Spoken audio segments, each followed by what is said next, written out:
Gate है and gate, इसको intersection भी बोलते हैं, इसको ए डॉट बी से रिप्रेजेंट करते हैं।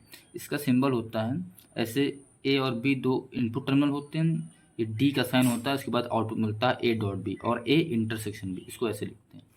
इसकी ट्रुथ टेबल की बात करें तो ए बी दो इनपुट हैं और इसका आउटपुट है ए डॉट बी। इनपुट 0 0 0 1 1 0 और 1 1 लिए हमने।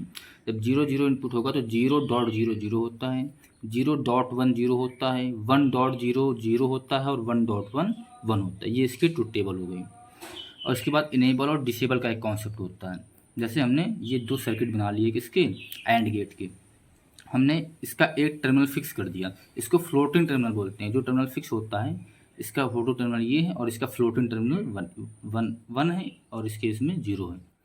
और ए अलग अलग है, इससे अलग आउटपुट वाई मिल रहा है, इसमें ए अलग है, इसका अलग आउटपुट वाई मिल रहा है।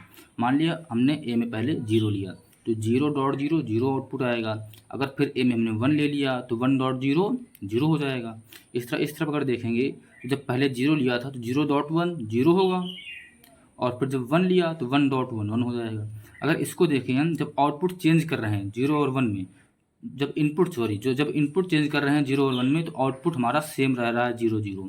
और इस वाले टर्मिनल में क्या हो रहा है कि जब हम इनपुट चेंज कर रहे हैं तो आउटपुट भी चेंज हो रहा है। मतलब जब फ्लोटिंग टर्मिनल में हम 0 वैल्यू फिक्स कर देंगे तो इसका आउटपुट जो है वो हमेशा 0 ही आएगा। और इसमें जब फ्लोटिंग टर्मिनल में 1 फिक्स कर देंगे तो इसका आउटपुट अलग अलग आ सकता है। इसलिए जो एंड गेट होता है इसको कंट्रोल 0 डिसेबल बोलते हैं। मतलब जो कंट्रोल इनपुट है, कंट्रोल टर्मिनल है या फ्लोटिंग टर्मिनल है, अगर इसमें 0 फिक्स कर दें तो इसकी वैल्यू कभी चेंज नहीं होगी आउटपुट की, इसलिए इसको कंट्रोल 0 डिसेबल बोलते हैं। और जो एंड गेट है इसको कंट्रोल 1 इनेबल बोलते हैं, क्योंकि जो 1 वैल्यू है फ्लोटिंग में अगर फिक्स कर देंगे फ्लोटिंग टर्मिनल में तो इसका आउटपुट चेंज होता रहेगा, इसलिए कंट्रोल 1 इनेबल बोलते हैं इसको और कंट्रोल 0 डिसेबल बोलते हैं।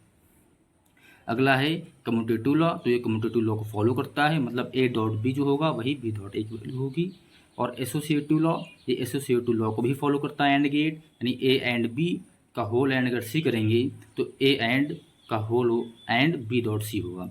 मतलब जो एंड गेट है ये कम्यूटेटिव लॉ और एसोसिएटिव लॉ दोनों को फॉलो करता है और ये कंट्रोल 0 डिसेबल होता है और कंट्रोल 1 इनेबल होता है। अगला गेट है और गेट। और गेट को यूनियन भी बोलते हैं, इसको ए प्लस बी से रिप्रेजेंट करते हैं। इसका सिंबल ऐसा होता है, ए बी टर्मिनल गए, ये कर होता है, कर को आगे ऐसे मोड़ के एक पॉइंट पे मिला देते हैं। वाई क्या होगा, ए प्लस बी और ए यूनियन भी बोलते हैं इसको। इसकी ट्रुथ टेबल कैसे होगी, ए इनपुट ए और बी दो इनपुट टर्मिनल से दो इनपुट लेंगे और आउटपुट हमको ए प्लस बी मिलेगा। 0 + 0 करेंगे तो 0 आएगा, 0 + 1 करेंगे तो 1 आएगा, 1 + 0 करेंगे तो 1 आएगा, 1 + 1 करेंगे 1 आएगा।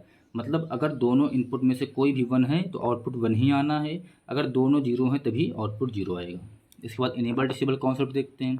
इसमें फ्लोटिंग टर्मिनल में हमने 0 फिक्स किया, इसमें 1 फिक्स किया। जब 0 फिक्स किया तो हम देख रहे हैं इनपुट 0 और 1 0, जब देखो 0 और 0 जब इनपुट लिया तो 0 0 0 आ रहा है तो आउटपुट 0 आया।